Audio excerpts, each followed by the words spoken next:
21 August grenade হামলা মামলায় তারেক রহমান ও বাবর সহ সব আসামি খালাস, বিচারিক আদালতের রায় বাতিল। 21 আগস্ট গ্রেনেড হামলার রায় ন্যায় বিচার প্রতিষ্ঠিত হয়েছে। বিএনপি নেতাদের প্রতিক্রিয়া, ভারত বাংলাদেশে সাম্প্রদায়িক সহিংসতার উস্কানি দিচ্ছে।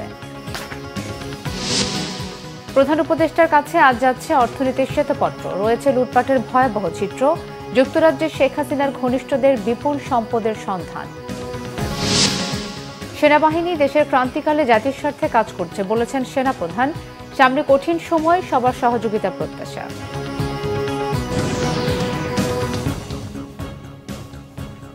দেখছিলেন ক্রাউন সিভেন সংবাদ শিরোনাম, এবারে বিস্তারিত। বহুল আলোচিত 21 আগস্ট গ্রেনেড হামলার হত্যা ও বিস্ফোরক দ্রব্য আইনের মামলায় খালাস পেয়েছেন বিএনপির ভারপ্রাপ্ত চেয়ারম্যান তারেক রহমান সহ সব আসামি। অবৈধ ও বাতিল ঘোষণা করা হয়েছে বিচারিক আদালতের রায়। আইনজীবীরা বলছেন, সুনির্দিষ্ট তথ্য প্রমাণ ছাড়াই রাজনৈতিক উদ্দেশ্যে সাজা দেওয়া হয়েছে। এই মামলায় আসামিদের স্বীকারোক্তিমূলক জবানবন্দি নির্যাতনের মাধ্যমে আড়াল করা হয়েছে প্রকৃত আসামিদেরও।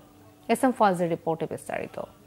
বঙ্গবন্ধু অ্যাভিনিউতে 2004 সালের 21 আগস্ট আওয়ামী লীগের সমাবেশে গ্রেনেড হামলায় 24 জন নিহত, আহত হন প্রায় 300 জন। অল্পের জন্য রক্ষা পান তখনকার বিরোধী দলীয় নেত্রী শেখ হাসিনা। 2018 সালের 10 অক্টোবর ঢাকার একটি আদালতে গ্রেনেড হামলার ঘটনায় দায়ের করা 2টি মামলায় বিএনপির সাবেক স্বরাষ্ট্র প্রতিমন্ত্রী লুৎফুজ্জামান বাবর সহ 19 জনকে মৃত্যুদণ্ড দেওয়া হয়। বর্তমানে লন্ডনে অবস্থানরত বিএনপির ভারপ্রাপ্ত চেয়ারম্যান তারেক রহমান সহ 19 জনকে যাবজ্জীবন এবং 11 জনকে বিভিন্ন মেয়াদে কারাদণ্ড দেওয়া হয়।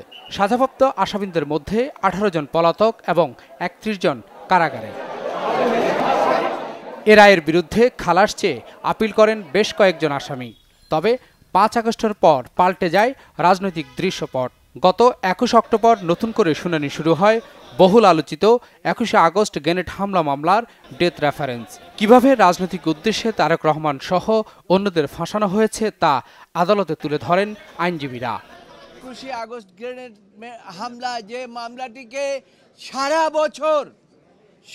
বছর আওয়ামী লীগ সরকার এটাকে ব্যবহার করেছে রাজনৈতিক উদ্দেশ্য প্রণোদিতভাবে। তারা চেয়েছিল যে তারেক রহমানকে এই মামলা দিয়ে চিরজীবন তাকে বাইরে রাখবেন, এমনকি তাকে মৃত্যুদণ্ড দিতে চেয়েছিলেন। কিন্তু আদালত এরকম কোনো এভিডেন্স পায় নাই যে তারেক রহমানকে মৃত্যুদণ্ড দেবেন। জনাব তারেক রহমান সাহেব কোনো অবস্থাতেই এই মামলায় কোনো সময়েই সংশ্লিষ্ট ছিলেন না, কিন্তু শেখ হাসিনা ওয়াজেদ তার রাজনৈতিক প্রতিদ্বন্দ্বীকে রাজনৈতিকভাবে ঘায়েল করতে না পেরে মামলার আশ্রয় নিয়ে জনাব তারেক রহমান সাহেবের ইমেজকে দেশে এবং আন্তর্জাতিক পরিমণ্ডলে প্রশ্নবিদ্ধ করার জন্য ট্রায়ালটা কন্টিনিউ করেন। যারা এই মামলার দণ্ডপ্রাপ্ত ছিলেন এবং আপিল করেছেন এবং যারা আপিল করেননি, সবাইকে এই মামলা থেকে খালাস দেয়া হয়েছে। আমরা মহান আল্লাহ তাআলার দরবারে শুকরিয়া আদায় করছি, জনাব তারেক রহমান সাহেব আজকের এই রায়ের মাধ্যমে ন্যায় বিচার পেয়েছেন। একজন সাক্ষী বলে নাই যে তারা দেখেছে কে বোমা মারছে এবং সব কিছু বিবেচনা করে this a case of no evidence এবং কোনো সাক্ষী প্রমাণ আইনগতভাবে নেওয়া হয় নাই। তার পরিপ্রেক্ষিতে আদালত সকল আসামিকে খালাস দিয়েছে, ইনক্লুডিং যারা আপিল করে নাই তারেক রহমান সহ তাদেরকেও খালাস দিয়েছে। রাজনৈতিকভাবে এটা বিচার করেছে বলে আজকে আইন কানুন সাক্ষ্য আইন কোনো কিছু ফলো করে নাই, এই জন্য আদালত আমরা ন্যায় বিচার পেয়েছি। আইনজীবীরা বলছেন, ন্যায় বিচার পেয়েছেন আসামিরা। 225 জন সাক্ষী, ইনভেস্টিগেটিং অফিসার বাদ দিয়ে, অন্য যারা ম্যাজিস্ট্রেট বাদ দিয়ে একজনও বলে নাই যে আমি দেখলাম ওমোকে আপনার এই গ্রেনেডটা মেরেছে, অথবা কারো স্বীকারোক্তিতে এই কথা নাই যে আমি নিজে এই গ্রেনেড মেরেছি অথবা এই গ্রেনেড মারতে আমি কাউকে দেখেছি। অর্থাৎ তারেক রহমান সাহেব এবং যারা কাজী কায়কোবাদ এবং অন্যান্য যারা আপিল করতে পারেননি তাদেরকেও এটা উনি খালাস দিয়েছেন। আমরা কোর্টের কাছে কৃতজ্ঞ। ইন্টারেস্টিং হলো বাবর সাহেব, আব্দুল সালাম পিন্টু সাহেব এবং যাদেরকে পরবর্তী চার্জশিটে আনা হয়েছে, কায়কোবাদ সাহেব সহ, এই পরবর্তী চার্জশিটের মূল ভিত্তি ছিল রাজনৈতিক বিবেচনা। এই রাজনৈতিক বিবেচনায় তারা বিচার করেছে কাকে কাকে আসামি করলে পরে রাজনৈতিকভাবে দোষারোপ করা যাবে।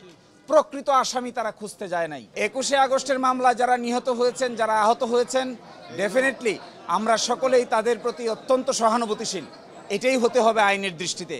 কিন্তু প্রকৃত অপরাধী যদি রাষ্ট্রপক্ষ বের করতে না পারে তাহলে বিচারটা হবে কার? স্বজনরাও বলছেন ন্যায় বিচার পেয়েছেন তারা।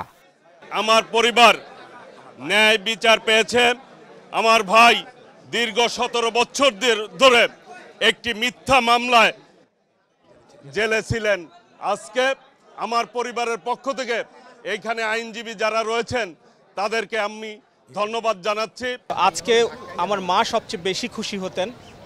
ওনার চোখের পানি উনি চলে যাওয়ার আগ মুহূর্ত উনি বলে গেছেন যে কায়কোবাদ কবে আসবে দেশে। আসলে বাংলাদেশে এই রাজনীতির যে চর্চা গত 15 বছর ফ্যাসিস্ট সরকার করে গিয়েছে এবং এই রাজনীতির অপরাজনীতির অবসান হোক। আমি যখন একেবারে ছোট 4 মাস যখন বয়স আমার, আমি কথা বলতেও পারতাম না, কথাও শিখিনি, আব্বুকে চিনতামও না, ডাকতেও পারতাম না। তখন থেকে আমার আব্বু নাই। আমি জন্মের পর থেকে আমার বাসায় কখনো আমার আব্বুকে দেখিনি। আমার বয়স 17, আমার আব্বু জেলে থাকার বয়সও 17। আমরা আলহামদুলিল্লাহ ন্যায় বিচার পেয়েছি। আমার ভাইয়া ইসলামী বিশ্ববিদ্যালয়ের ছাত্র ছিলেন। তারপরে উনি আমার বাবার ব্যবসা দেখাশোনা করতেন। হঠাৎ করে আমার ভাইয়াকে অ্যারেস্ট করা হয়। আমরা কিছু বুঝে উঠতে পারিনি তখন। তারপর থেকে ভাইয়াকে 1 মাস মতো গুম করে রাখা হয়েছিল। রাজনৈতিক উদ্দেশ্য বাস্তবায়ন করতে গিয়ে আড়াল করা হয়েছে প্রকৃত আসামিদের। S M. Foyez, Bangla Vision, Dhaka. BNP নেতারা বলেছেন 21 আগস্ট গ্রেনেড হামলা মামলায় ন্যায় বিচার করেছে উচ্চ আদালত। ফ্যাসিবাদী আমলে বিচারের নামে অবিচার হয়েছে। 21 আগস্ট বিদেশি শক্তির দ্বারা হামলা চালানো হয়েছে। এর সাথে বিএনপি জড়িত ছিল না বলেছেন মির্জা আব্বাস। ভারত সাম্প্রদায়িক উস্কানি দিচ্ছে আর সেখানে বসে শেখ হাসিনা দেশ অস্থিতিশীল করার চক্রান্ত করছে বলে অভিযোগ করেন বিএনপি নেতারা। আরও জানাচ্ছেন জাহাঙ্গীর আকন্দ। জাতীয় প্রেস ক্লাবে এক আলোচনায় বিএনপির স্থায়ী কমিটির সদস্য মির্জা আব্বাস অভিযোগ করেন, গত 15 বছরে সঠিক ইতিহাস ডাস্টবিনে ফেলে দিয়েছিল স্বৈরাচারী সরকার। 21 আগস্ট গ্রেনেড হামলা বিদেশি শক্তির কাজ। এই ঘটনায় তারেক রহমানকে জড়িয়ে মিথ্যা মামলা দেয়া হয়েছে। গ্রেনেড হামলা কখনোই বিএনপি ইনভলভ ছিল না। একটা বিদেশি শক্তি এই অপকর্মটা করে দেশনেত্রী খালেদা জিয়া এবং বিএনপির অ্যাক্টিং চেয়ারম্যান ওনাকে ফাঁসাতে চেয়েছিল। একটা ভুল মিথ্যা মামলা তৈরি করে সাজানো একটি গল্প তৈরি করে সেই গল্পের উপরে ভিত্তি করে তাকে সাজাও দিয়ে দিয়েছিল। যে রায় ঘোষণা হয়েছে এখান থেকে তারেক রহমান সাহেব এর মধ্যে দায়ী ছিল না বিধায় তাকে খালাস দেওয়া হয়েছে। বিগত দিনগুলোতে আমরা ন্যায় বিচার পাই নাই। মির্জা আব্বাস বলেন, বর্তমান সরকারকে বিব্রত করতে একটা অশুভ ষড়যন্ত্র চলছে। বিএনপি আশা করছে বর্তমান সরকারের হাত দিয়ে দেশে গণতন্ত্র ফিরে আসবে। এত সুন্দর সম্মিলিত একটা দেশ, এক সৌহার্দ্যপূর্ণ একটা দেশ, সকল জাতি গোষ্ঠীতে দেশ, সেই দেশটাকে আজকে তারা একটা সাম্প্রদায়িক দেশ হিসাবে প্রমাণ করার চেষ্টা করছে বিশ্বব্যাপী। ইসকন কিন্তু বহু আগে থেকে প্রিপারেশন নিচ্ছে, এটা ঠিক, কিন্তু বাংলাদেশ সকল হিন্দুরা কিন্তু ইসকনের সদস্য নয়। এবং ইসকনের সদস্যদের পরীক্ষা করে দেখবেন এরা সব বাংলাদেশি নাগরিক নয়, অনেক আছে। এদের একটা অসৎ উদ্দেশ্য আছে বাংলাদেশে একটা সাম্প্রতিক গণ্ডগোল লাগানোর জন্য, যাতে করে আবার এর মধ্যে ইন্ধন যোগাচ্ছে কে? খুনি হাসিনা, পলাতক খুনি হাসিনা, তিনি গিয়ে ওখান থেকে কলকাঠি নাড়ছেন। সারা বিশ্বের কেউ যখন তাকে হাসিনাকে জায়গা দেয় না, আজকে ভারত হাসিনাকে কেন লালন করছে, কোন অধিকারে, কিভাবে লালন করছে, এটা আমার প্রশ্ন থেকে গেল। এদিকে নয়াপল্টনের কেন্দ্রীয় কার্যালয়ের সংবাদ সম্মেলনে 21 আগস্ট গ্রেনেড হামলা মামলার রায়ে সন্তোষ প্রকাশ করেন বিএনপির সিনিয়র যুগ্ম মহাসচিব রুহুল কবির রিজভী। ন্যায় বিচার হয়েছে এবং আমরা দীর্ঘদিন রাজনৈতিক সংগ্রাম এবং ন্যায় বিচারের জন্য যে সংগ্রাম করেছি তার কিছুটা হলেও আজকে প্রতিফলন হয়েছে। আওয়ামী লীগ নিষিদ্ধ করা না করার সিদ্ধান্ত নেওয়ার এখতিয়ার সরকারের, বিএনপির উপর দায় চাপানো দুঃখজনক। জাহাঙ্গীর আকন্দ, বাংলা ভিশন, ঢাকা। গণতান্ত্রিক, ন্যায় ও জবাবদিহিমূলক সমাজ প্রতিষ্ঠায় centre for policy dialogue CPD স্রোতের বিপরীতে কাজ করেছে বলে মন্তব্য করেছেন প্রধান উপদেষ্টা ডক্টর মোহাম্মদ ইউনূস। এক্ষেত্রে সিপিডির ভূমিকা অনন্য বলেও উল্লেখ করেন তিনি। এক ভিডিও বার্তায় প্রধান উপদেষ্টা বলেন, ন্যায়সঙ্গত সমাজ প্রতিষ্ঠায় সিপিডির ভূমিকা প্রশংসনীয়। রাষ্ট্র গঠনে সিপিডি আগামীতেও তার জোরালো ভূমিকা রাখবে এমন প্রত্যাশা করেন তিনি। রাজধানীর ব্র্যাক সেন্টারে সিপিডি আয়োজিত অনুষ্ঠানে ভিডিও বার্তায় এসব কথা বলেন প্রধান উপদেষ্টা। অনুষ্ঠানে বিএনপির স্থায়ী কমিটির সদস্য আমির খসরু মাহমুদ চৌধুরী বলেন, অবাধ, সুষ্ঠু ও গণতান্ত্রিক পরিবেশ নিশ্চিত করা না গেলে তা কারোর জন্য শুভ হবে না। তিনি বলেন, সংস্কার ছাড়া সামনে এগিয়ে যাওয়া সম্ভব না, তবে সব ধরনের সংস্কার একসাথে করা যাবে না। সংস্কার গণতান্ত্রিক প্রক্রিয়ায় এবং জনসম্পৃক্ত করতে হবে বলে মত দেন বিএনপির এই নেতা। ডেইলি স্টার সম্পাদক মাহফুজ আনাম বলেন, বিগত সরকারের পতনের অন্যতম প্রধান কারণ ছিল জনগণ ও গণমাধ্যমের স্বাধীনতা খর্ব করা। অনুষ্ঠানে সিপিডির চেয়ারপারসন রেহমান সোবহান বলেন, বরাবরই সিপিডি গণমানুষের কথা বলে আসছে।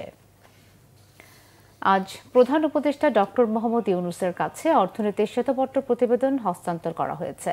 কাল আনুষ্ঠানিকভাবে প্রতিবেদন প্রকাশ করা হবে। রাজনৈতিক পট পরিবর্তনের পর অর্থনীতির ক্ষত ও পরিস্থিতি পরিমাপ করতে একটি কমিটি করে অন্তর্বর্তী সরকার। সচিব, ব্যবসায়ী, নাগরিক সহ সংশ্লিষ্ট ব্যক্তি, প্রতিষ্ঠান ও সংগঠনের সঙ্গে 3 মাস আলোচনা, পর্যালোচনা, তথ্য উপাত্ত সংগ্রহ ও যাচাই বাছাইয়ের পর এই সংক্রান্ত প্রতিবেদন প্রস্তুত করেছে।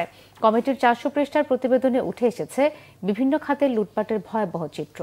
আওয়ামী লীগের গত 15 বছরের শাসনামলে প্রতি বছর গড়ে প্রায় $14 বিলিয়ন পাচার হয়েছে। বাংলাদেশের অর্থনীতি নিয়ে শ্বেতপত্র প্রণয়ন কমিটির খসড়া প্রতিবেদনে এই তথ্য উঠে এসেছে বলে জানা গেছে। গত 5 আগস্ট শেখ হাসিনা সরকারের পতনের পর 28 আগস্ট দেশের সামগ্রিক অর্থনৈতিক চিত্র জানতে বিশিষ্ট অর্থনীতিবিদ ও Centre for policy dialogue CPD সম্মানীয় ফেলো ডক্টর দেবপ্রিয় ভট্টাচার্যের নেতৃত্বে 12 সদস্যের শ্বেতপত্র প্রণয়ন কমিটি গঠিত হয়। যুক্তরাজ্যে শেখ হাসিনার ঘনিষ্ঠ বলয়ের মধ্যে থাকা সাবেক মন্ত্রীসহ রাজনীতিক ও ব্যবসায়ীদের 6,000 কোটি টাকা পরিমাণ সম্পত্তির সন্ধান পাওয়া গেছে। অভিযোগ রয়েছে, বাংলাদেশ থেকে পাচার করা অর্থ দিয়ে এসব সম্পত্তি কেনা হয়েছে। ব্রিটিশ সংবাদ মাধ্যম অবজারভার ও বার্লিন ভিত্তিক দুর্নীতি বিরোধী প্রতিষ্ঠান ট্রান্সপারেন্সি ইন্টারন্যাশনালের যৌথ অনুসন্ধানে এসব তথ্য উঠে এসেছে। হাসিনার ঘনিষ্ঠজনের তালিকায় রয়েছে সাবেক বেসরকারি শিল্প ও বিনিয়োগ বিষয়ক উপদেষ্টা সালমান এফ রহমান, বসুন্ধরা গ্রুপের চেয়ারম্যান আহমেদ আকবর সোবহান, সাবেক ভূমিমন্ত্রী সাইফুজ্জামান চৌধুরী, নাসা গ্রুপের চেয়ারম্যান নজরুল ইসলাম মজুমদার ও তাদের পরিবারের সদস্যরা। এসব ব্যক্তিদের নামে যুক্তরাজ্যের বিভিন্ন স্থানে প্রায় 350টি সম্পত্তি রয়েছে। এর মধ্যে ফ্ল্যাট থেকে শুরু করে সুবিশাল অট্টালিকা পর্যন্ত রয়েছে। যুক্তরাজ্য ও দেশটির বাইরের বিভিন্ন প্রতিষ্ঠানের নামে এই সম্পত্তির বেশিরভাগ কেনা হয়েছে। শনিবার দ্য গার্ডিয়ানের প্রতিবেদনে বলা হয়েছে, সালমান এফ রহমানের পরিবারের সদস্যদের লন্ডনের মে ফেয়ার এলাকায় 7টি বিলাসবহুল অ্যাপার্টমেন্টের মালিকানা ও মালিকানায় অংশীদারিত্ব রয়েছে। সাবেক ভূমিমন্ত্রী সাইফুজ্জামান চৌধুরী ও তার পরিবারের 300টিরও বেশি সম্পত্তির হিসেব মিলেছে। যুক্তরাজ্যের সারে এলাকায় বসুন্ধরা গ্রুপের চেয়ারম্যান আহমেদ আকবর সোবহানের পরিবারের সদস্যদের 2টি সম্পত্তি রয়েছে। 1,30,00,000 পাউন্ড দিয়ে এসব সম্পত্তি কেনা হয়েছে।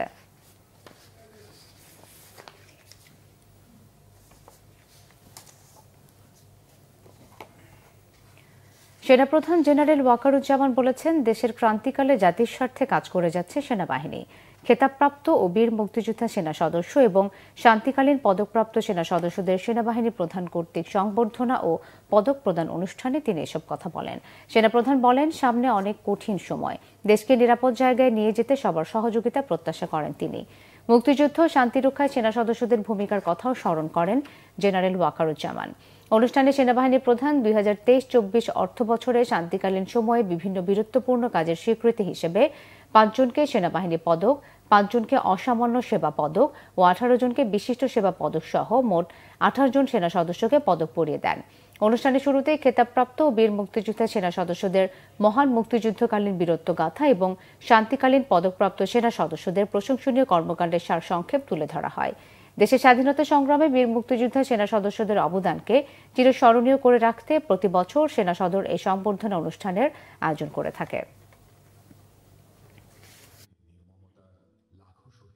সৃষ্টির সময় থেকে এই সেনাবাহিনীর আপনারা অবদান রেখেছেন।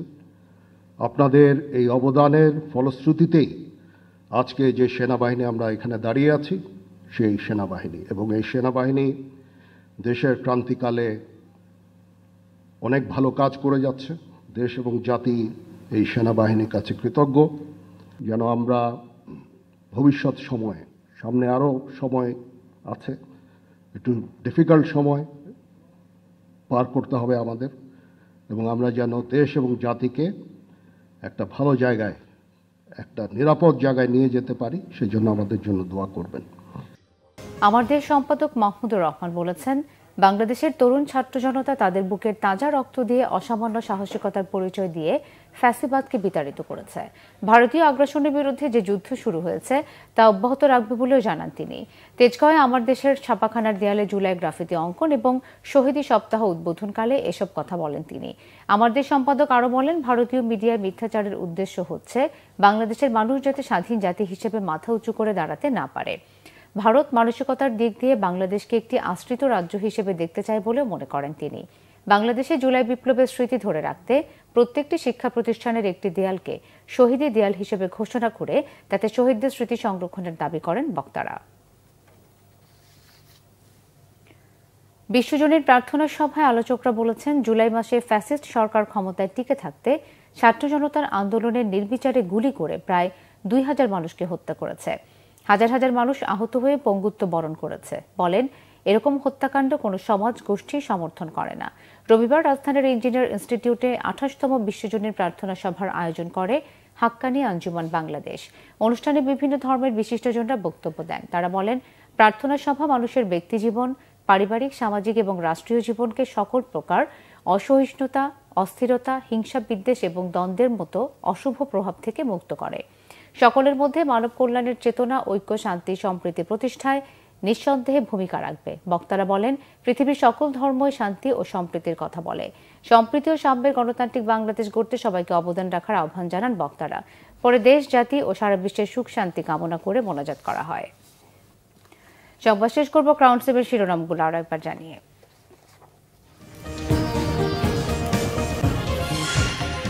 21 আগস্ট গ্রেনেড হামলা মামলায় তারেক রহমান ও বাবর সহ সব আসামি খালাস, বিচারিক আদালতের রায় বাতিল।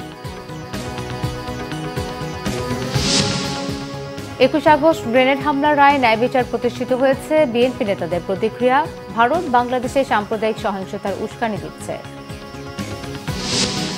প্রধান উপদেষ্টার কাছে অর্থনীতি শ্বেতপত্র হস্তান্তর, রয়েছে লুটপাটের ভয়াবহ চিত্র।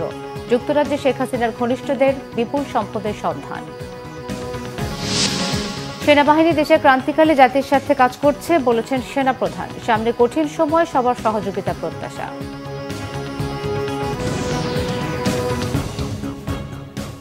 এই ছিল এখনকার মতো। পরের সংবাদ বিকেল 4টায়, এর আগে 3টায় রয়েছে নিউজ টপ 10 দেখার আমন্ত্রণ রইল। এছাড়াও বাংলা ভিশন সংবাদ ও সংবাদ সংশ্লিষ্ট অনুষ্ঠানদেরকে ভিজিট করুন www.bbnews24.com ও facebook.com/banglavisionnews এবং সাবস্ক্রাইব করুন youtube.com/banglavisionnews। ধন্যবাদ।